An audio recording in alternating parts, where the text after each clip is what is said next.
ॐ नमः सिद्धेभ्यः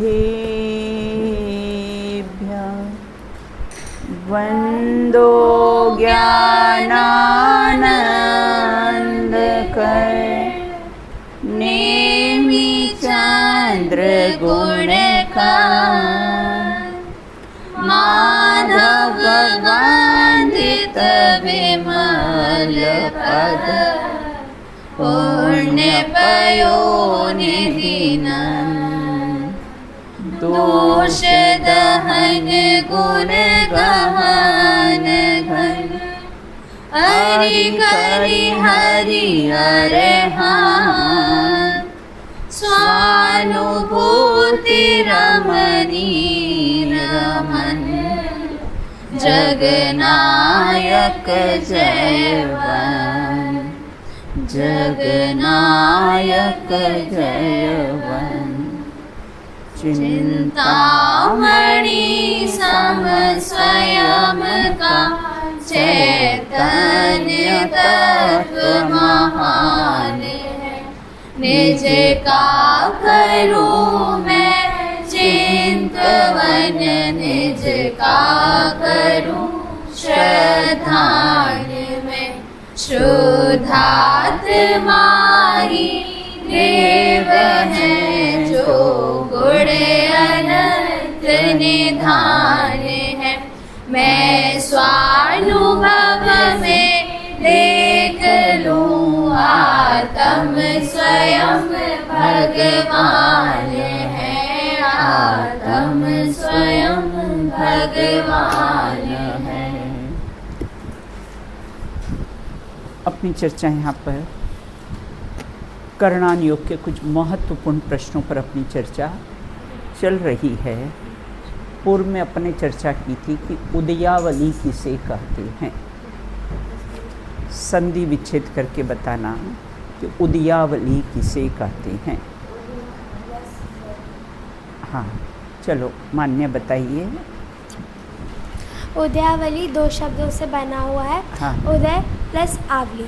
तो उदय अर्थात आया था कि कर्मों का उदय में आना, कर्मों की स्थिति पूरी होने पर उनका फल देना। हाँ। उसे उदय कहा है। और आवली अर्थात जगन्य युक्ता संगात समय की एक आवली होती है, अर्थात असंख्यात समयों की एक आवली होती है। उसे क्या कहते हैं? उदयावली कहते हैं। बिल्कुल, मतलब वर्तमान समय से लेकर एक आवली पर्यंत काल में उदय आने वाले योगी निश्चयकों को उदयावली कहती है। वर्तमान समय से लेकर एक आवली पर्यंत मतलब असंख्यात समयों की एक आवली होती, उस समय तक जितने कर्म परमाणु है ना निषेक मतलब समूह में जो उदय में आते हैं उसको क्या कहते हैं? उदयावली कहते हैं। अब कहते हैं निषेक किसे कहते हैं? हाँ बता बेटा आशी। एक निषेक में आता है कि एक समय में उदय आने वाली कर्म परमाणुओं के समूह को निषेक कहते हैं। हाँ अच्छा, उदयावली और निषेक में क्या अंतर है? उदयावली और जो निषेक एक समय में आवली में मतलब आवली में आता है और इसमें कर्म समूह में आता है कर्म। कृति बताइए। ऐसा बोला असंख्यात समय इक्वल्स टू एक आवली, पर एक समय इक्वल्स टू जितने परमाणु बनते हैं। हाँ। समूह होता है उसको। हाँ। निषेक कहा है। निषेक कहा तो अंतर ये हुआ उसमें एक वर्तमान समय से लेके असंख्यात समय। हाँ। तक बिल्कुल है ना जितने का, और इसमें कैसे एक समय में उदय में आने वाले कर्म परमाणुओं का जो समूह है उसको कैसे हैं? निषेक कहते हैं। अच्छा, अबाधा काल किसे कहते हैं? अबाधा काल किसे कहते हैं? संधि विच्छेद करके बताइएगा कि अबाधा काल किसे कहते हैं?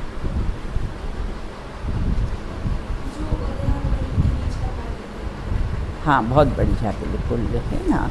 कर्म बंधने के पश्चात जितने समय तक वह आत्मा को बाधा नहीं पहुँचाते हैं उसको बोलते अबाधा काल। बिल्कुल, कर्म बंधे हैं और जब तक उदय में नहीं आते हैं उसको बोलते कैसे, अबाधा काल कहते हैं। बिल्कुल। निषेक रचना में क्या होता है, निषेक रचना कैसी होती है, निषेक रचना में क्या होता है, अपने यहाँ पर चार्ट बताया था ना।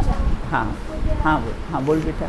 जैसे पहले तो कर्म बांधे, बराबर, ठीक है, फिर जब बांधे तो तुरंत तो फल आएगा नहीं, बराबर, तो जो अबाधा काल है, बराबर, अबाधा काल हुआ, फिर हाँ, उसके बाद जैसे कि एक सीरीज क्रम से होते हैं, जैसे हाँ, 512 उखेरे, हाँ, फिर उसके बाद क्रम से, 256, हाँ, ऐसे फिर 128, फिर 64, फिर 32, फिर 60, ऐसे कम होते जाएंगे, ऐसे उदय में आते हाँ जाएंगे। बस उदय, समय उसको समय हाँ उसको बोलते कैसा है, निषेक रचना उसको बोलते हैं। मतलब उसकी संख्या कैसी है, घटती जाती है, उसको बोलते हैं कैसी, निषेक रचना। अपने बोला था ना, प्रारंभ में ही बात करी थी कि कैसा है, इंसान को कैसे 3 चांस मिलते हैं, है ना, अबाधा काल, निषेक रचना। अगर कर्म बंद भी जाए तो चिंता की ज़रूरत नहीं है, 3 चांस अपने पास रहते हैं। अगर देखो लौकिक में अगर पहले चांस में अगर हम नहीं निकले तो फिर भी मिलते हैं ना।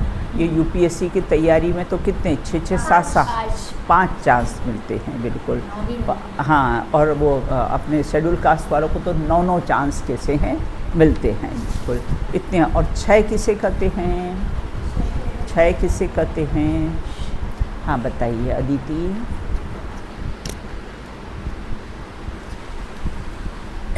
कर्मों का आत्मा से सर्वथा दूर होने को ही 6 कहते हैं। 6 कहते हैं। यहाँ पर दूसरा अर्थ है उसका कैसा है, छपना है, मतलब कर्मों का कर्म रूप से नाश होकर जो अकर्म रूप दशा होना, उसको बोलते 6 मतलब कैसा है, नष्ट होना। पहले तो कैसा है 2 डिग्री बुखार था, फिर 3 डिग्री रहा, फिर कैसा होता 100, फिर 99 और 6 समाप्त। बिल्कुल है ना, अब बिल्कुल भी फीवर नहीं रहा। उसी प्रकार आत्मा में जो कैसा है कर्मों का सर्वथा क्षय होना, अब वो कैसे कर्म उसमें नहीं, उसका नाम कैसा है, क्षय होता है। तो अपने को कैसे है, जब कर्म नष्ट होता कर्मों का क्या होता है ना, बस कर्म कैसे अकर्म रूप से हो जाते। ये देह जल जाती तो क्या हो जाता, माटी माटी में मिल जाती है, बस बिल्कुल। तो लाभ क्या हुआ, तीव्र पुरुषार्थ जागृत होता है। और सत्ता में पड़े हुए कर्म तो कैसे होते हैं, मिट्टी के ढेले के साथ पुड़वी, उसमें लिखा है पुड़वी पिंड समाना, मतलब पुड़वी मतलब कैसे मिट्टी के ढेले के समान होते हैं, है ना। सत्ता में पड़े रहते तो कुछ भी हमको कैसे उपद्रव नहीं करते हैं। बिल्कुल। अब अपनी चर्चा यहाँ पर हुई थी कि श्रेणी चढ़ने का पात्र जीव कौन है, श्रेणी चढ़ने का पात्र जीव कौन है। हाँ बताइए बेटा, बताओ अनुष्का। सातिशय अप्रमत्त विरत नामक सात्विक गुणस्थानवर्ती मुनिराज श्रेणी चढ़ने के पात्र होते हैं। मतलब सप्तम गुणस्थानवर्ती जो सातिशय प्रमत्त होता है वही श्रेणी चढ़ने का पात्र होता है। अपनी चर्चा हुई थी, अब इसकी फिर से चर्चा अपन करेंगे। मतलब श्रेणी चढ़ने का पात्र जीव है ना। विद्या निकेतन में पात्र जीव कौन है बताया था ना, कि जिसने 8th पास कर ली हो वही 9th क्लास का पात्रता है, वो यहाँ एडमिशन ले सकता है। बिल्कुल। तो चुनाव में कौन लड़ सकता है, वो भारत का नागरिक होगा वही चुनाव लड़ सकता रहा है ना। तो वो उसकी पात्रता कैसी है, होनी चाहिए, क्रिमिनल नहीं होना चाहिए, पुराना रिकॉर्ड उसका कैसा है, क्रिमिनल, बहुत सारे उसकी शर्तें हैं। बिल्कुल उसी प्रकार वही नेता बन सकता है। उस प्रकार श्रेणी कौन चढ़ सकता है, बोले सातिशय अप्रमत्त मतलब सप्तम गुणस्थानवर्ती जो मुनिराज होते हैं वही आगे कैसे है श्रेणी चढ़ सकते हैं, 8वें गुणस्थान में जा सकते। अपूर्वकरण 8वां गुणस्थान है उसमें जा सकते हैं। छायिक सम्यक दृष्टि, देखो श्रेणी मतलब क्या है, शुद्ध वीतराग वृद्धिगत परिणाम। छायिक सम्यक दृष्टि अप्रमत्त मुनिराज है ना। उपशम श्रेणी और छपक श्रेणी दोनों चढ़ सकता है। कौन सा, छायिक सम्यक दृष्टि हो और सप्तम गुणस्थान में अप्रमत्त दशा में हो, वो उपशम श्रेणी भी चढ़ेगा और छपक श्रेणी पर कर्मों को दबा दबा के आगे भी बढ़ेगा और कर्मों को कैसा क्षय करके भी आगे बढ़ सकता है। बिल्कुल ना। और उपशम श्रेणी, परंतु जो द्वितीय उपशम सम्यक दृष्टि मात्र उपशम श्रेणी ही चढ़ सकता है। हमने सुबह बात कही थी द्वितीय उपशम सम्यक दृष्टि किसे कहते हैं, द्वितीय उपशम सम्यक दृष्टि किसे कहते हैं। हाँ मिष्टी बताइए।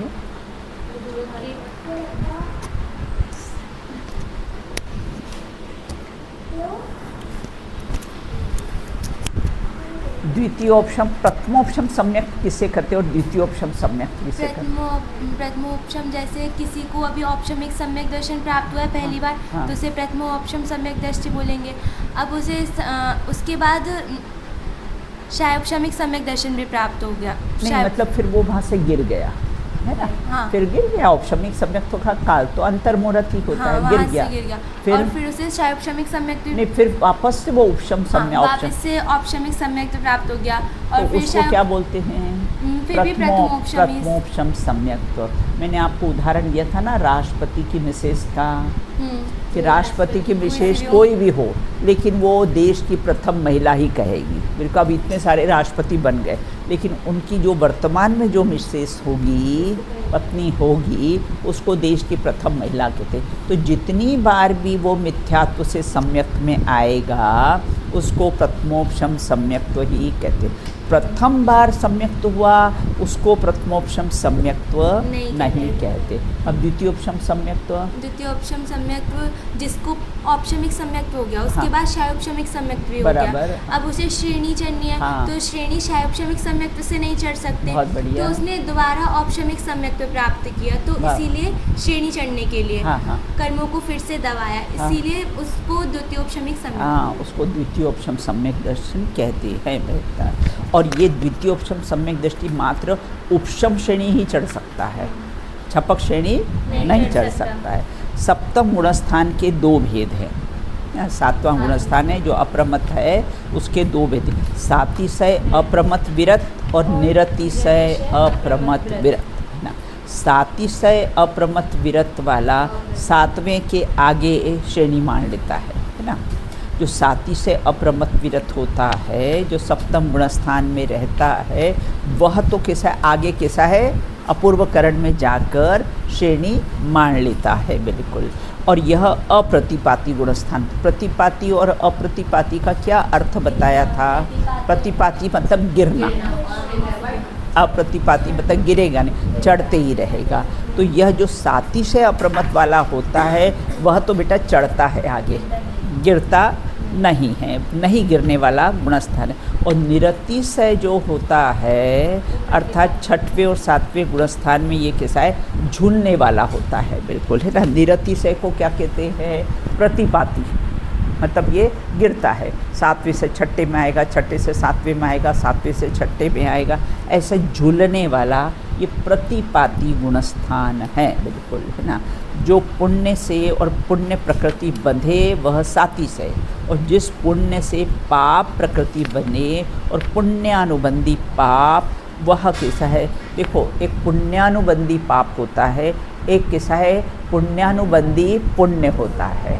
हमको पुण्य के उदय से बहुत पैसा, सब सुविधाएं सब मिली और उस पुण्य के उदय को, पैसे को हमने वापस पुण्य में लगा दिया, दया दान धर्म और सब दान में सब लगा दिया, तो क्या होगा? पुण्यानुबंधी पुण्य बिल्कुल। हाँ, और अगर हमको पुण्य के उदय से मिला है, भाई पैसा तो मिला है, या तो शिखर जी की बेटा यात्रा कराओ या तो कश्मीर घुमाओ ना, तो कश्मीर घुमाओ तो क्या करेगा? पाप बांधेगा वो, हाँ, वो पुण्यानुबंधी पाप हो जाएगा बिल्कुल, है ना। और उससे अगर शिखर जी की यात्रा करेगा, हाँ, क्योंकि वहाँ जाके विचार करेगा, अरे मुझे भी ऐसा सिद्धों की श्रेणी में विराजमान होना है, ऐसा पवित्र भावना भाएगा बिल्कुल। और कश्मीर वगैरह घूमने जाएगा तो क्या करेगा बेटा? पाप है, वो पाप बांध देगा। पुण्य की वजह से पैसा मिला है और कैसा है, वो पाप में जाएगा बिल्कुल, है ना। अब कहते श्रेणी किसे कहते हैं, उसकी डेफिनेशन है कि श्रेणी किसे कहते हैं। चारित्र मोहिनी की अनंतानुबंधी चतुष्क के बिना शेष 21 प्रकृतियों के उपशम या क्षय में निमित्त होने वाले जीव के शुद्ध भावों अर्थात वृद्धिगत वीतराग परिणामों को श्रेणी कहते हैं। अब श्रेणी कहते किसे है? अपने भेद तो देख लिए, सातिशय अप्रमत और निरतिशय अप्रमत। देखिए हम श्रेणी किसे कहते हैं? देखो, चारित्र मोहिनी की अनंतानुबंधी चतुष्क, है ना। चारित्र अनंतानुबंधी चतुष्क मतलब कैसा है? हाँ, चतुष्क के बिना, इसको तो अपन ने हटा लिया। क्यों हटाया है ना आशी? क्यों हटाया? क्योंकि ये श्रेणी चढ़ने का पात्र जीव है ना, 6वें 7वें गुणस्थान वाला है, तो अब मिथ्यात्व तो चला गया है इसका, है ना, तब उसको तो लिया नहीं है। तो चारित्र मोहिनी को चतुष्क की है ना, उसको तब अनंतानुबंधी की तो कैसा है ये है ना, चतुष्क है ही नहीं उसको बिल्कुल, तो उसको लिया नहीं है। तो चारित्र मोहिनी की अनंतानुबंधी चतुष्क के बिना 21 प्रकृतियाँ।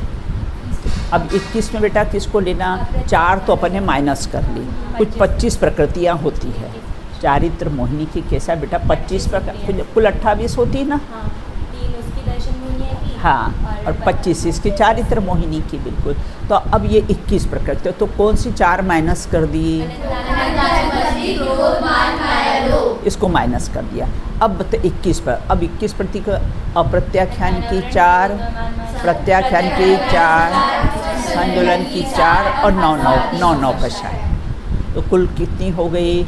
21 प्रकृति हो गई है। तो 21 प्रकृतियों के उपशम मतलब दबा, उन 21 प्रकृतियों को कैसा है दबाने के लिए, उपशम के लिए, अथवा तो कैसा है क्षय में निमित्त होने वाले, है ना, क्षय करेगा तो छपक श्रेणी, और कैसा है अगर दबाएगा उपशम तो उपशम श्रेणी चढ़ेगा।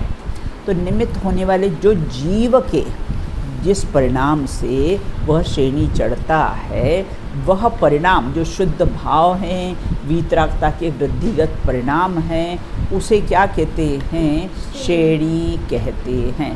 तो देखो कितनी बात आई इसमें, 3 पॉइंट में अपन इसको परिभाषा को याद करें। सबसे पहले तो चारित्र मोहिनी की अनंतानुबंधी चतुष्क के बिना, फर्स्ट, है ना।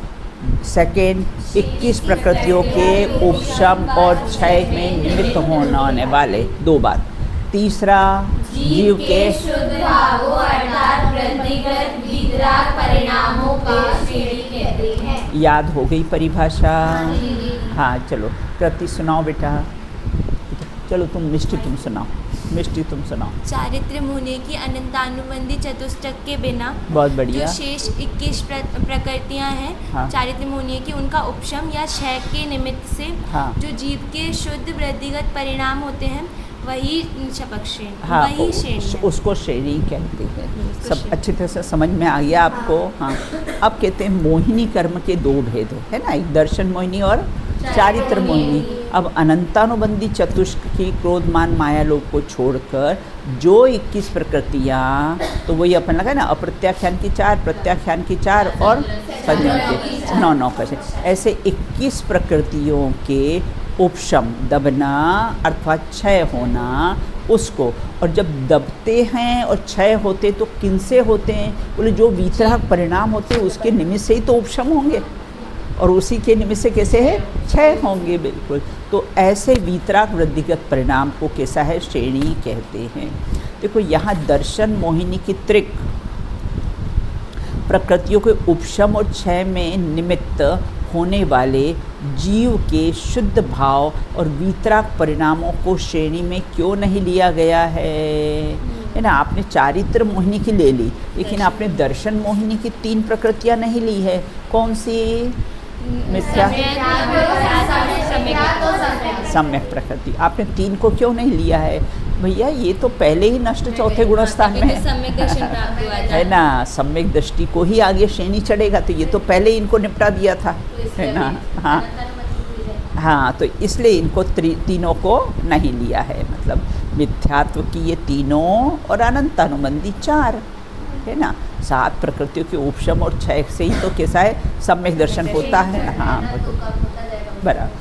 अब यहाँ ये कहते हैं जहाँ दर्शन मोहिनी के साथ कैसा अनंतानुबंधी कैसी है, जहाँ दर्शन मोहिनी गई तो अनुबंधी चतुष्क कैसा है चली जाती। प्रधानमंत्री अगर गए तो साथ में बॉडीगार्ड भी चले जाते हैं, रवाना हो जाते हैं। फिर वो वहाँ पर रहते रुकते नहीं हैं, बिल्कुल, है ना, अपने आप ही कैसे हैं चले जाते हैं, बिल्कुल, है ना। जहाँ वीतरागता प्रकट हुई, सर्वज्ञता किसी अपने आप प्रकट हो जाती है, बिल्कुल ना। अनंतानुबंधी का नाश नहीं होता ना, वो अप्रत्याख्यानावरण रूप हो जाती है। हाँ, वो विसंयोजना जब होती है ना, वो अप्रत्याख्यान प्रत्याख्यान में, प्रत्याख्यान संज्वलन में, है ना, ऐसे होकर फिर कैसी है नष्ट हो जाती है, बिल्कुल। नहीं, मतलब अनंतानुबंधी गई ना, अनंतानुबंधी तो चली गई, बिल्कुल, हाँ। फिर है ना अप्रत्याख्यान प्रत्याख्यान में, प्रत्याख्यान संज्वलन में, है ना, 9 क्वेश्चन। देखो बेटा, है ना, एक बात है, अनंतानुबंधी एक साथ जाती है चारों, अप्रत्याख्यान एक साथ जाती है चारों, प्रत्याख्यान एक साथ जाती है, लेकिन संज्वलन में क्रम पड़ता है। जब मुनिराज को संज्वलन कषाय होती है, वो हाँ, वो उसमें सबसे पहले क्रोध, जो हाँ 6वें 7वें गुणस्थान, फिर मान, फिर माया और फिर लोभ, फिर 10वें गुणस्थान में जो सूक्ष्म सांप्राय रहता है उसमें कैसा है लोभ, संज्वलन संबंधी लोभ चला जाता है, फिर कषाय से रहित अवस्था हो जाती है 10वें गुणस्थान में, बिल्कुल, हाँ। तो यहाँ ये कहते कि इस प्रकार श्रेणी तो 8वें गुणस्थान में चढ़ी जाती है, इसलिए दर्शन मोहिनी को नहीं लिया है, क्योंकि वो तो पहले ही नष्ट हो गई दर्शन मोहिनी। दर्शन मोहिनी को नष्ट होने पर ही चारित्र मोहिनी के नष्ट होने का क्रम है। पहले मिथ्यात्व जाएगा, है ना, उसके बाद फिर कषाय जाएगी। मिथ्यात्व चला जाता है, फिर भी मिथ्यात्व तो 4थे में चला जाता है, 4थे गुणस्थान में चला जाता है, और कषाय तो 10वें गुणस्थान के अंत तक जाती है, बिल्कुल ना। मुनिराज साति से अप्रमद गुणस्थान वालों की भावना भाते हैं। क्या भाते हैं? सिद्धों की श्रेणी में मेर आने वाला मेरा नाम है।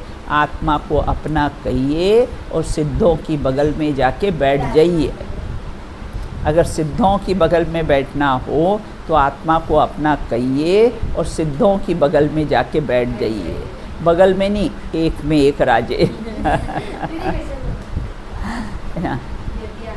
सिद्धों की श्रेणी में आने वाला मेरा नाम है ना।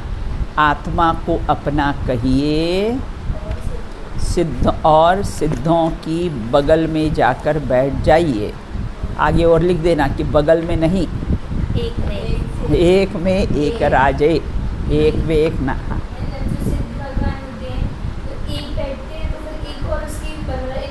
अंदर जैसे चेयर होती ना, आपने अपने यहाँ चेयर देखी होगी ना, टेंट हाउस में चेयर अपने यहाँ भी गड्डियाँ लगी है ना, एक के अंदर एक, एक के अंदर एक, एक के अंदर सब चेयर्स रहती ना।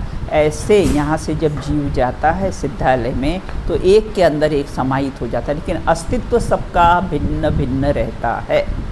जैसे चेयर का अस्तित्व भिन्न भिन्न नहीं रहे ना, तो फिर ज़रूरत पड़े तो निकाले कैसे? एक में खो जाए नमी तो फिर क्या निकाल सकते हो उसको? नहीं निकाल सकते ना। रहती एक के अंदर एक, लेकिन सबका अस्तित्व भिन्न भिन्न रहता है। उसी प्रकार सिद्ध रहते एक में एक, लेकिन उनका अस्तित्व सबका भिन्न भिन्न रहता है। तो इस प्रकार से है बिल्कुल। अब आगे कहते कि श्रेणी के कितने भेद होते हैं? बोले 2 भेद होते हैं, उपशम श्रेणी और शपक श्रेणी। बिल्कुल, श्रेणी की परिभाषा मालूम पड़ गई ना, 3 टुकड़ों में अपन ने याद करी थी कि उसे श्रेणी कहते हैं। बिल्कुल, सत्ता में, अब उपशम सत्ता में दबे हुए और सत्ता से ही कर्म प्रकृतियों का नष्ट हो जाना, है ना। सत्ता में एक तो दबे रहना वो उपशम, और कैसे है फिर उसका सत्ता से ही नष्ट हो जाना वो छपक ना। देखो जैसे बॉडी में कोई सिस्ट हो गई हो ना, तो एक तो कैसी होती है, हमने मेडिसिन दी और उसको दबा दी वहाँ पर, है ना, और एक ऑपरेशन करके बाहर कर दिया, नष्ट कर दिया, अब दोबारा वो होने वाली नहीं है। बिल्कुल, है ना। तो उसी प्रकार 11वें गुणस्थान में, है ना, कर्म प्रकृति। कौन सा गुणस्थान का नाम क्या है 11वां? उपशांत मोह। उपशांत मोह 11वें गुणस्थान में कर्म प्रकृतियाँ उपशांत मोह में कैसी होती? दबी रहती है।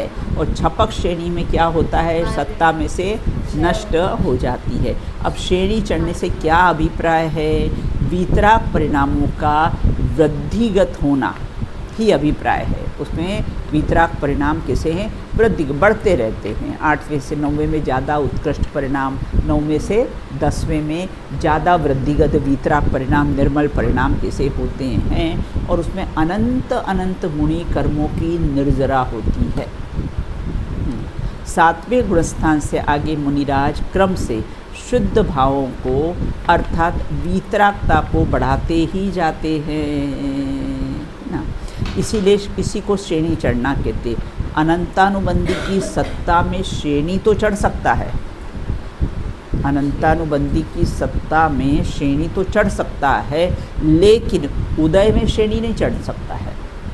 सत्ता में पड़ी है कर्म प्रकृति, तो मिट्टी के ढेले पूर्वी पिंड समाना है ना, वो तो मिट्टी के ढेले के समान होती है बिल्कुल। तो सत्ता में पड़ी रहे, उसमें ये श्रेणी चढ़ सकता है, लेकिन उस अनंतानुबंधी का उदय आ गया तो फिर उसमें कैसा है, श्रेणी चढ़ सकता नहीं है बिल्कुल, है ना। तो उसमें श्रेणी चढ़ सकते, क्योंकि मिथ्यात्व अवस्था में आ गया ना बेटा वो, फिर तो उसमें फिर श्रेणी चढ़ सकता नहीं है बिल्कुल। ये श्रेणी चढ़ना सब अबुद्धिपूर्वक का काम है, क्योंकि सप्तम गुणस्थान श्रेणी चढ़ने में बेटा क्या पुरुषार्थ करता होगा जो श्रेणी चढ़ता होगा, बोले नहीं कुछ नहीं, ये सब अबुद्धिपूर्वक का ही कार्य है। सप्तम गुणस्थान के बाद सब कैसे अबुद्धिपूर्वक का ही कार्य होता है। अपने पूर्व में बुद्धिपूर्वक और अबुद्धिपूर्वक समझा था ना अपन ने बिल्कुल, है ना। तो इस प्रकार से सप्तम गुणस्थान में सब अबुद्धिपूर्वक का कार्य होता है। बुद्धिपूर्वक अपने श्रद्धापरक देखा था, जो परिणाम हम करना चाहते वो बुद्धिपूर्वक, और जो परिणाम हम करना नहीं चाहते हैं वह अबुद्धिपूर्वक कमजोरी से आ जाते। हम आज सोचेंगे आज हम क्रोध नहीं करेंगे ना, लेकिन आ गया, आ जाता, कुछ ऐसा प्रसंग बना है ना, तो आ जाता है बिल्कुल। करना नहीं चाहते हैं ये बुद्धिपूर्वक, और अबुद्धिपूर्वक कमजोरी से कैसे हैं, आ जाते हैं। अपन ने कैसा है, अष्टमी चतुर्दशी को बाहर नहीं जाने का नियम लिया है, लेकिन अचानक कोई अपने घर में किसी की डेथ हो गई तो मजबूरी से जाना पड़ा, वो जाना पड़ा, वो अबुद्धिपूर्वक का है। अपन ने सब देखा था, श्रद्धा परक, ज्ञान परक, उन सब अर्थों की कैसी है चर्चा की थी। देखो जो मुनिराज होते ना, मुनिराज को मैथुन संज्ञा करणान योग के हिसाब से 9वें गुणस्थान में अनिवृत्तिकरण के अंत में समाप्त होती है। मैथुन संज्ञा मुनिराजों को, है ना, 9वें गुणस्थान के अंत में जो अनिवृत्तिकरण के अंत में कैसी होती है, समाप्त होती है। और हम तो क्या करते हैं, मुनिराज को 6वें 7वें गुणस्थान को ब्रह्मचर्य महाव्रत के धारी के देते हैं। लेकिन करुणान योग तो कैसा, हीरे के कांटे के तोलने के समान है। वो अंदर तुम्हारी सत्ता में प्रकृतियाँ पड़ी है ना, परिणाम है ना, तो वो नहीं मानता ना, वो बोलता है कि यह मैथुन संज्ञा 9वें गुणस्थान के अंत में ही कैसी है, समाप्त होती। हमें मुनिराज हमको तो निर्लोभी दिखाई देते हैं, अरे कुछ नहीं, मात्र पीची कमंडल, कितने निर्लोभी, लेकिन संज्वलन संबंधी लोभ कषाय तो 10वें गुणस्थान तक रहती है। करणान योग क्या कहता है कि संज्वलन संबंधी कषाय तो कैसे हैं, 10वें गुणस्थान में जाती है, लोभांत कषाय अंत में जाती है, लोभ कषाय है। ये सब अबुद्धिपूर्वक, सप्तम गुणस्थानवर्ती के बाद कैसा है, सब अबुद्धिपूर्वक लोभ कषाय कैसी होती है, विद्यमान होती है। हमको सम्यक दृष्टि तो सिद्ध के समान, ये द्रव्यान योग कहता है, सिद्ध समान सदा पद मेरो, है ना, और कैसा है, लेकिन करणान योग तो 14वें गुणस्थान में भी असिद्धत्व मानता है। जब तक गुणस्थान अतीत नहीं हो जाता, हाँ, तब तक वो कैसा है, असिद्धत्व मानता है। ये सब अलग अलग अनुयोगों की कैसी है, विवक्षा होती है, है ना। अब यहाँ कहते हैं हम तो पहले से 6वें गुणस्थान को क्रोधाधिक भाव, अनुपचरित, असद्भुत व्यवहारने का विषय वो अपन पढ़ेंगे ना, तो फिर मालूम पड़ जाएगा। देखो मोक्ष मार्ग प्रकाशक में लिखा है, करण लब्धि वाला जीव बुद्धिपूर्वक इतना ही उद्यम करता है। अभी अपने संडे को लब्धियों की अपनी कैसी है, पंच लब्धि की अपनी गोष्ठी हुई थी ना, करण लब्धि का किसका विषय था, नमी का था बिल्कुल। तो करण लब्धि वाला जीव, है ना, बुद्धिपूर्वक क्या प्रश्न आया है उसमें कि बुद्धिपूर्वक क्या उद्यम करता है, ऐसा क्या पुरुषार्थ करता है कि अंतर्मुहूर्त बात उसको सम्यक दर्शन प्रकट हो जाता है। ऐसा क्या उसका पुरुषार्थ चलता है? तो वहाँ कहते तत्व विचार में उपयोग को तदरूप, मतलब अपने उपयोग को अपने आत्मा में तदरूप, उससे उसको प्रति समय परिणामों में निर्मलता आती है और बस अंतर्मुहूर्त काल के बाद उसको कैसा है, सम्यक दर्शन प्राप्त हो जाता है। बिल्कुल ना। अब प्रश्न इसमें है कि द्वितीयोपशम सम्यक दृष्टि मुनिराज छपक श्रेणी क्यों नहीं चढ़ सकता है? क्योंकि वो उपशम करते हुए चलते हैं। हाँ, देखो उसमें क्या उदाहरण आया है मिष्टी, क्या उदाहरण, जैसे कोई भुजा विहीन हो, है ना, दोनों की भुजा नहीं हो तो वो समुद्र पार कर सकता है? नहीं। तैर सकता है? भुजाओं से ही तैर सकता है? लंगड़ा हो और उसको बोले पर्वत पे चढ़ो तो चढ़ सकता है क्या? नहीं चढ़ सकता ना। उसी प्रकार से द्वितीयोपशम सम्यक दृष्टि के पास दर्शन मोहिनी कर्मों की सत्ता रहती है बेटा। सत्ता में उसके कैसे हैं, कर्म कैसे हैं, पड़े रहते हैं, सत्ता रहती है। और जब तक दर्शन मोहिनी का नाश नहीं करता है तो चारित्र मोहिनी का नाश कैसे कर सकता है? बिल्कुल। इससे पुरुषार्थ की कमी के कारण अर्धपुद्गल परावर्तन भी कर सकता है, गिरकर मिथ्यात्व में भी आ सकता है ना। 11वें गुणस्थान वर्ती और गिरे तो पहले तक भी आ सकता है। बिल्कुल ना। इसलिए द्वितीयोपशम मुनिराज किसे होते, श्रेणी नहीं चढ़ सकते। क्यों नहीं? क्योंकि दर्शन मोहिनी कर्म की सत्ता रहती है। क्योंकि सत्ता है तो पता नहीं उदय में आ जाए। अब शिष्ट अंदर दबी हुई हो तो पता नहीं कब उदय में, है ना। तो इसके कारण वो श्रेणी नहीं चढ़ सकते हैं।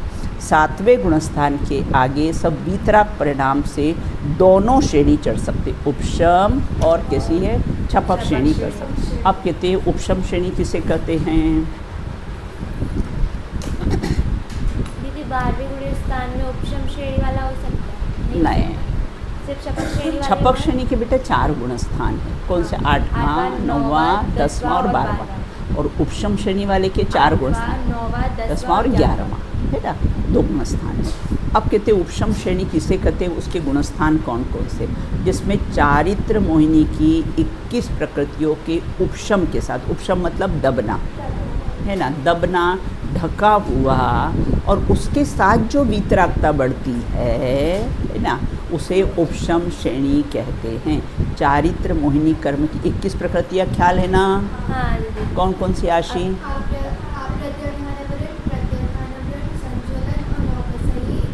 21 प्रकृति। इन 21 प्रकृतियों के उपशम के साथ जो वीतरागता बढ़ती है ना, वह कैसी, उसे उपशम श्रेणी कहते हैं। और इसके 4 गुणस्थान है, 8वां, 9वां, 10वां और 11वां ना। अब उपशम मतलब दबना, ढकना, बोले किसका? बोले 21 प्रकृतियों का। तो जो चारित्र मोह की 21 प्रकृतियों का कैसा है, दबना और ढकना, है ना, उसको क्या कहते हैं? यह 8वां अपूर्वकरण गुणस्थान होता है। 8वें में बेटा श्रेणी चढ़ते हैं, 7वां तो अप्रमद गुणस्थान है और 8वां कौन सा है? अपूर्वकरण है। उसमें कैसा है, श्रेणी चढ़ते। अपूर्व, मतलब नहीं, पूर्व मतलब पहले, करण मतलब परिणाम, मतलब ऐसे परिणाम बेटा 8वें गुणस्थान में विशुद्धता को लिए हुए आते हैं कि जो पहले कभी इतने निर्मल परिणाम नहीं होते हैं। इसलिए उसको कैसे अपूर्वकरण गुणस्थान कहते हैं। बिल्कुल ना। अब यहाँ ये कहते हैं कि इस प्रकार से ना, ये अपने उसका उदाहरण दिया था ना, शिष्ट का उदाहरण दिया था, उपशम मतलब कैसे वो 21 प्रकृतियों को दबा कर कैसा है आगे बढ़ता है। तो यह जीव 11वें गुणस्थान उपशांत मोह तक चढ़ जाता है, वहाँ से नियम से गिरता है। नियम से कैसा है, वहाँ से गिरता है। एक ही पर्याय में 2 बार बेटा उपशम श्रेणी चढ़ सकता है। जैसे अभी अपनी वर्तमान पर्याय है ना, या मुनिराज की जो वर्तमान पर्याय है ना, तो कितनी बार चढ़ेगा? तो बोले 2 बार ही उपशम श्रेणी चढ़ता है।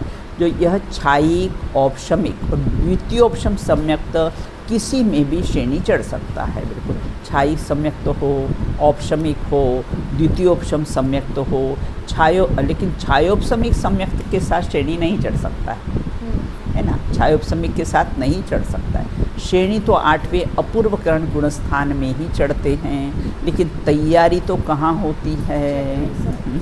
छठ में 7वें गुणस्थान अप्रमद दशा में ही होती है। आप लोग को 12th में जाना हो तो उसकी तैयारी आप कहाँ करते हो? 11th में, है ना। ऐसा श्रेणी चढ़ना है 8वें गुणस्थान में, तो उसकी तैयारी 6वें 7वें में, 7वें गुणस्थान में उसकी तैयारी। हमें शिखर जी जाना है तो कैसे हैं तैयारी, कब से करते? 2 महीने पहले से टिकट।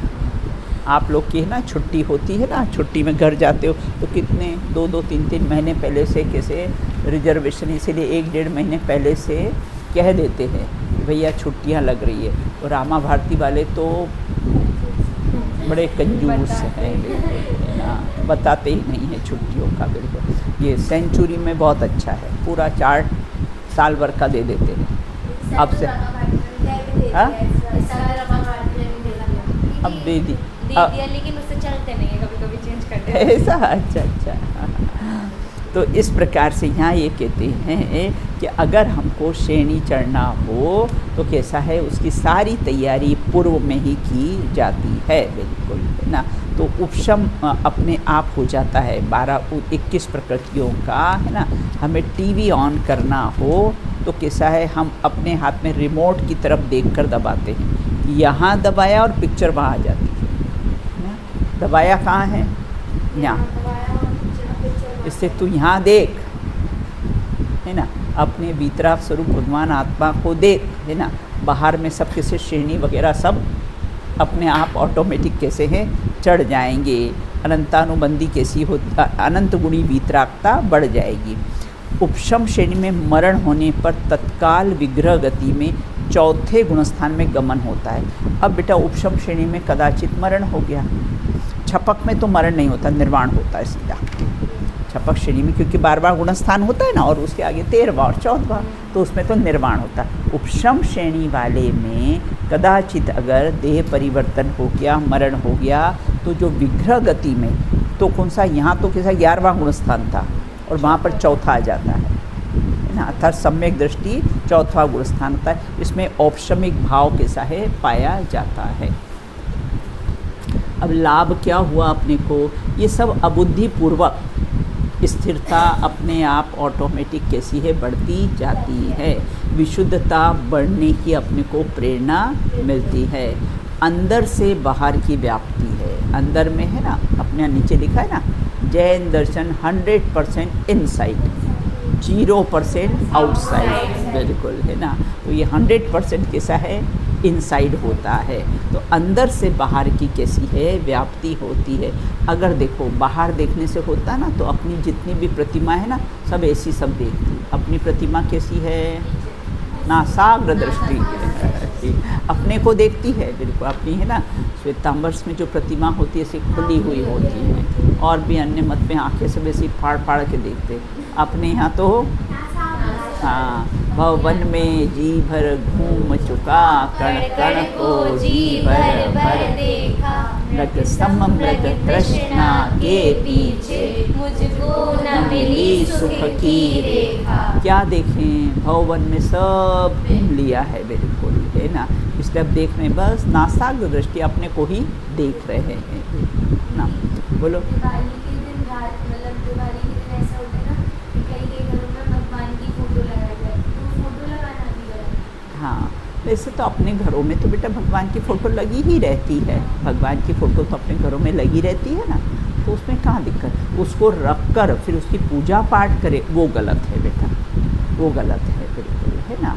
अपने यहाँ तो केवल ज्ञान रूपी लक्ष्मी की पूजन की थी, है ना। ये लक्ष्मी, हम छोटे छोटे थे ना, तो हमारे यहाँ भी हमारी जो दादी थी ना, ये धनतेरस आती ना, वास्तव में वो धन्य तेरस है। और फिर उसको है ना बस वहाँ भगवान के फ़ोटो रख देती थी, सब अपने घर में जो चांदी के सिक्के विक्के सब रख के, है ना, फिर वो कैसी पूजा वूजा करवाती थी। बिल्कुल, है ना। रहित मिथ्यात्व का पुष्ट होता था। हमारे यहाँ एक बार जयपुर में मैं रहती थी ना, बोले दीदी आज धन्य तेरस है, बोले आज सब दरवाजे खिड़की खोल कर सोना, लक्ष्मी। मैंने कहा क्यों लक्ष्मी? मैंने कहा पता नहीं लक्ष्मी आएगी या नहीं, ये चोर जरूर लक्ष्मी लेके चले जाएंगे। और सब लक्ष्मी लेकर, जैसे मिथ्या मान्यता को अपन ने कैसा है पुष्ट नहीं करना, कोई कहे तो उसका खंडन करना। उस दिन केवल ज्ञान रूपी लक्ष्मी की पूजन हुई थी, है ना। ये जड़ लक्ष्मी की कैसी पूजन नहीं। तुम्हारे घरों में अगर ये मान्यता हो तो ये मान्यता सब हटवा देना। तो नहीं होती, बहुत से जनों के घर में होता है। हाँ होता है ना, बहुत सी जनों के होती, तुम्हारे यहाँ होती होगी, है ना। अब होती हो ना तो अब मना कर देना, है ना, कि ऐसा ये लक्ष्मी पूजन से लक्ष्मी नहीं आते। लक्ष्मी पूजन से लक्ष्मी आते तो सभी लोग रोज़ पूजन खूब कर ले, है ना, तो लक्ष्मी के ढेर लग जाएंगे, बिल्कुल, है ना। तो ऐसा ग्रहित मिथ्या तो अपने को पुष्ट नहीं करना। अब कहते छपक श्रेणी किसे कहते हैं। हाँ बोलिए आशी, कोई प्रॉब्लम है, कोई प्रश्न है? हाँ नहीं। अब छपक श्रेणी किसे कहते हैं, बस याद रखना। छपक चारित्र मोहिनी की 21 प्रकृतियाँ, 21 प्रकृतियाँ तो सबको याद हो गई ना, है ना। हाँ अदिति, कौन सी 21 प्रकृतियाँ?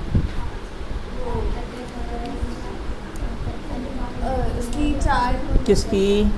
अंतानुबंधी तो कैंसल, वो तो कैंसल। अप्रत्याख्यान, पहले अप्रत्याख्यान लेना, फिर प्रत्याख्यान, फिर हाँ फिर संवरण और नौ का शास्त्र। हाँ बिल्कुल, इस प्रकार ये एक। हाँ बोल।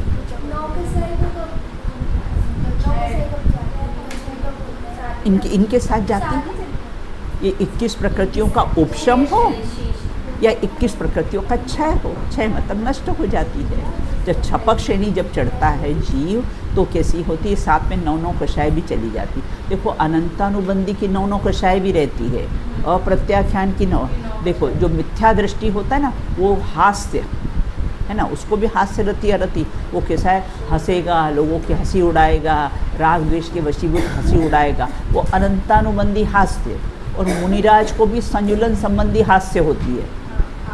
तो मुनिराज को कदाचित कभी कोई हंसी आएगी तो जिनवाणी में कोई अच्छी बात होगी तो चित्त हंस देंगे, बिल्कुल ना। भीतरा कोई प्रतिमा देखी तो है ना, उसको देख के कैसा प्रसन्न हो जाएगा, तो उसको संजुलन संबंधी हास्य है। और मिथ्या दृष्टि को भी हास्य रहती है, तो वो तो कैसा होता है, अनंतानुबंधी के साथ हास्य रहती है ना बेटा। तो किसी की हंसी उड़ाएगा बिना वजह, है ना, ऐसा किसी को नीचा गिराएगा, ये करेगा।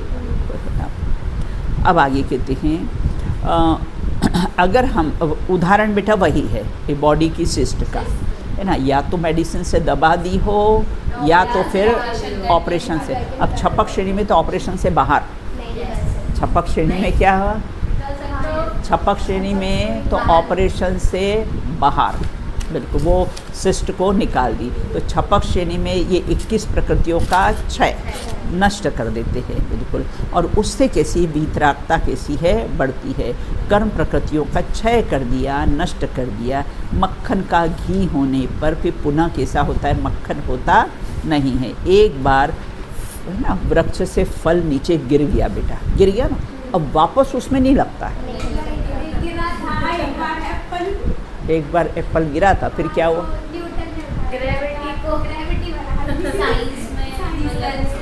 हाँ क्या हुआ था उससे, गुरुत्वाकर्षण, हाँ गुरुत्वाकर्षण उसका वो था ना, बिल्कुल ना। तो इस प्रकार से यहाँ ये कहते हैं कि उसका क्या था, गुरुत्वाकर्षण का क्या था, अगर हम कोई भी चीज ऊपर की तरफ फेंके हाँ तो वो नीचे वापस आएगी। ग्रेविटी जो है रेडिएशन होती है जो वापस देखो आपने उसी को सिद्ध कर दिया है।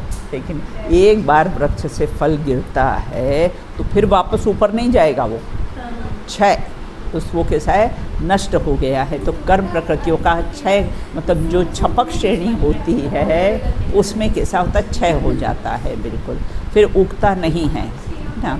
कर्म प्रकृतियाँ क्षय नष्ट हो गई, पुनः उसका उदय आता नहीं है। देखो उपशम श्रेणी से देखो 598 जीव एक समय में 598 जीव एक समय में छपक श्रेणी गुणस्थान में रहते हैं। छपक श्रेणी में एक समय में कितने जीव रहते हैं, 598 और किसे 299 उपशम श्रेणी में उत्कृष्ट जीव रहते हैं। उपशम श्रेणी में 299 उपशम श्रेणी में उत्कृष्ट जीव रहते, मतलब उपशम श्रेणी से दुगने जीव कैसे हैं, छपक श्रेणी में रहते हैं, बिल्कुल, है ना। क्या छपक श्रेणी में जाने के बाद मुनिराज 11वें उपशांत मोह गुणस्थान को लांघ कर 12वें क्षीण मोह गुणस्थान में जा सकते हैं? लो, अब आपका ये प्रश्न आ गया, है ना, कि क्या वहाँ से 11वें से अगर बहुत अच्छा पुरुषार्थ करे तो 12वें में पहुँच जाएगा? बोले नहीं। देखो, अपने यहाँ भी होता है ना, जो सर्वार्थ सिद्धि है, हाँ, उससे 12 योजन ऊपर सिद्ध शिला है, तो माँ डायरेक्ट नहीं जाएगा। पहले यहाँ मनुष्य पर्याय में आएगा, मुनि पर धारण करेगा, फिर यहाँ से सिद्ध शिला जाएगा, वहाँ से डायरेक्ट नहीं जाएगा।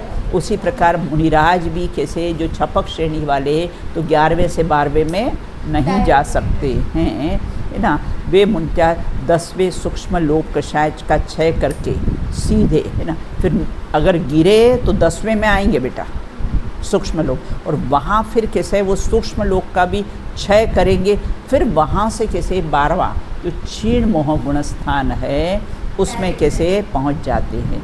यहाँ पर मरण नहीं होता है, यहाँ पर निर्वाण होता है। श्रेणी चढ़ने के काल में तीव्र पुरुषार्थ रूप परिणाम होने से मरण नहीं होता है। इसमें छायिक भाव पाया जाता है। 8वें से देखो, 8वें से 12वें का काल भी बेटा अंतर्मुहूर्त, 8वें का अपूर्वकरण में आया और 12वें में चढ़ा तो उसका काल भी कैसा है, अंतर्मुहूर्त का होता है, बिल्कुल। अब देखो, अंतिम प्रश्न है अपना कि उपशम श्रेणी और छपक श्रेणी में क्या अंतर पाया जाता है।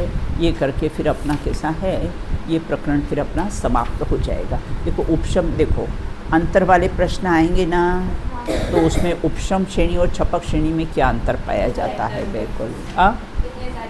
हाँ, कितने सारे, मैंने 14 अंतर लिखे मेरे इसमें, पढ़ लेते हैं। उपशम श्रेणी, इसमें चारित्र मोहिनी की 21 प्रकृतियों का उपशम करता है। उपशम श्रेणी, चार्ट बना लो आप अपने कॉपी में, चार्ट उपशम श्रेणी और छपक श्रेणी दोनों में क्या अंतर पाया जाता है, बिल्कुल। तो इसमें चारित्र मोहिनी की 21 प्रकृतियों को कैसा है, उपशम करता है। छपक श्रेणी में चारित्र मोहिनी की 21 प्रकृतियों को क्षय करके वीतराग भाव में बढ़ना, उसमें कैसा है, वीतराग भाव में बढ़ना, वो उपशम कहलाता है। और देखो, फिर से मैं बोलती हूँ, 21 प्रकृतियों के उपशम के साथ जो वीतरागता का बढ़ना होता है उसे उपशम श्रेणी कहते हैं। चारित्र मोहिनी की 21 प्रकृतियों के क्षय के साथ वीतराग भाव में जो बढ़ना होता है उसे छपक श्रेणी कहते हैं, बिल्कुल। अब इसके गुणस्थान देखो, उपशम के तो 8वां, 9वां, 10वां और 11वां, और छपक श्रेणी के 8वां, 9वां, 10वां और 12वां, बिल्कुल। काल इसका कैसा है, अंतर्मुहूर्त होता है। किसका, छपक श्रेणी का काल अंतर्मुहूर्त। जघन्य काल एक समय, है ना, और उत्कृष्ट काल अंतर्मुहूर्त। उपशम का अर्थ ढकना होता है और क्षय का अर्थ कैसा है, नष्ट होना है। एक ही पर्याय में उपशम श्रेणी 2 बार चढ़ सकता है। मोक्ष जाने पर्यंत 4 बार चढ़ सकता है। तो एक ही पर्याय में 2 बार उपशम श्रेणी चढ़ सकता है। जैसे मनुष्य पर्याय मिली ना, उसमें मात्र 2 बार ही चढ़ेगा, है ना। लेकिन मोक्ष जाने तक और पर्याय होगी तो उसमें कैसा है, 4 बार कैसा है, उपशम श्रेणी चढ़ सकता है। हाँ बेटा, ना ना ना, नो चांस। छपक श्रेणी वाला, है ना, यूपीएससी की तैयारी 5 बार, इससे ज़्यादा नहीं, बिल्कुल।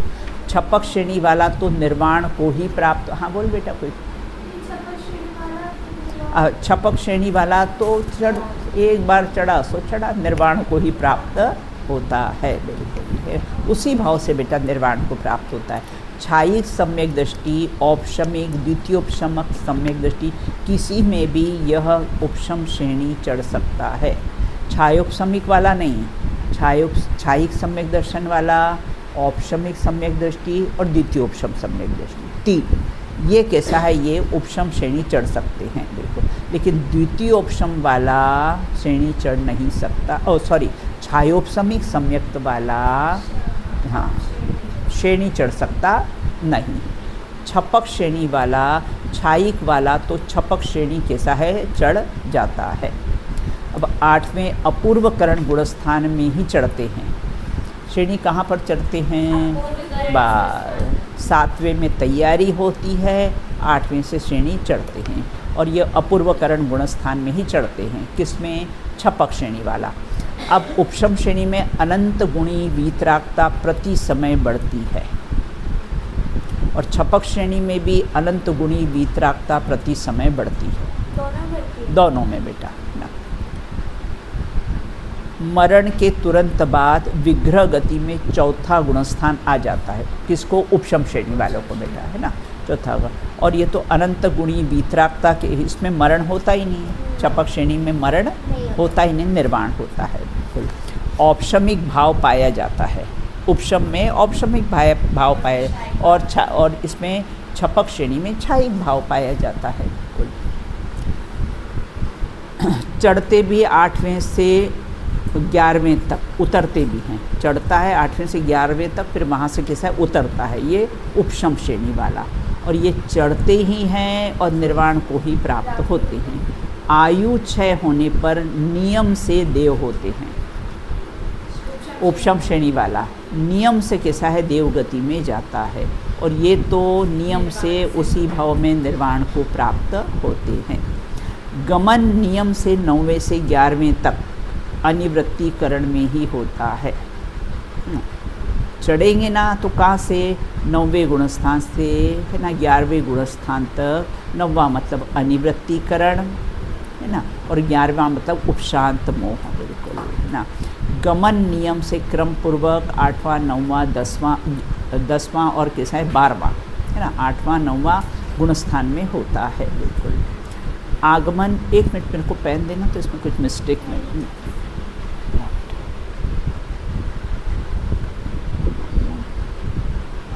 9वां 10वां 11वां,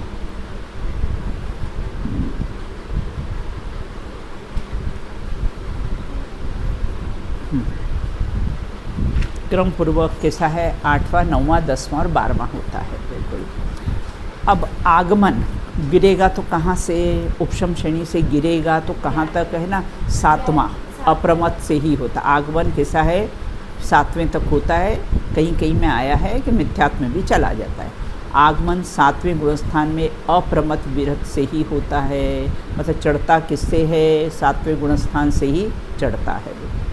जघन्य काल एक समय, उत्कृष्ट काल अंतर्मुक्त, किसका, उपशम श्रेणी का। जघन्य काल एक समय, उत्कृष्ट काल, ये प्रश्न अच्छी तरह से तैयार कर लेना आप लोग, है ना। हाँ, उत्कृष्ट काल अंतर्मुक्त बिल्कुल। जघन्य, हाँ, इसका भी जघन्य काल एक समय, उत्कृष्ट काल अंतर्मुक्त, छपक श्रेणी का भी बेटा, है ना। औपशमिक में यथाख्यात चारित्र होता है ना। उपशम श्रेणी में कौन सा चारित्र होता है, यथाख्यात चारित्र होता है। और छायिक में भी यथाख्यात चारित्र। यथाख्यात चारित्र के बेटा 4 गुणस्थान होते हैं, 11वां 12वां 13वां और 14वां होता है।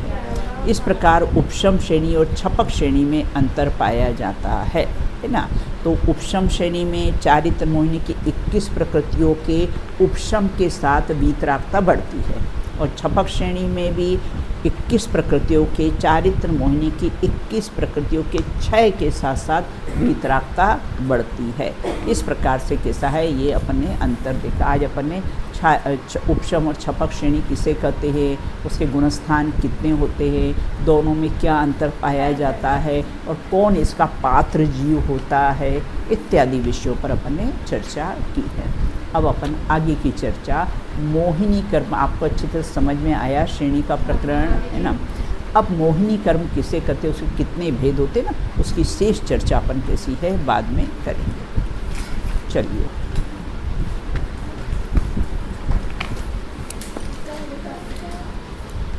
आपको गाथा याद हो गई 49? हाँ हो गई, तो चलो आज और बोल लो, फिर कल नई नई गाथाएँ दूसरी याद करेंगे बेटा, है ना। चलो। अवतं चेदनागुणमसजं जाणलिङ्गग्रहणं जीवमणितीर्थदर्शनं